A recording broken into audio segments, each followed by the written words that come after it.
இது போகும் வழியோ வெற்றி பாதை, திரும்பும் வழியோ வெற்றி பாதை, விரும்பிய இதயத்தை அடைந்திடும் பயணம் இது.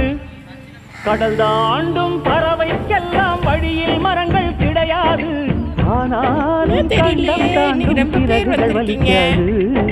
மலையேறும் எறும்பின் கால்கள் வெயிலை மிதித்து உடையாது, மனதோடு காதல் வந்தால் மனிதா தடையேது. எல்லாம் சண்டை போடுறீங்க.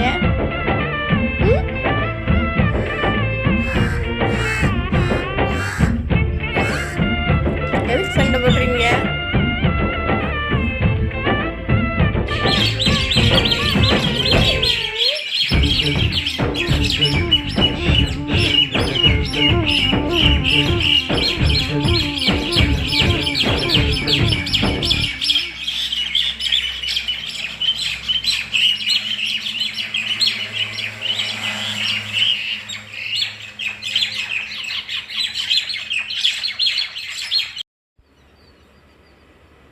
என்ன தெரியல, சண்டே அன்னைக்கு ரொம்ப பேர் வந்துட்டாங்க.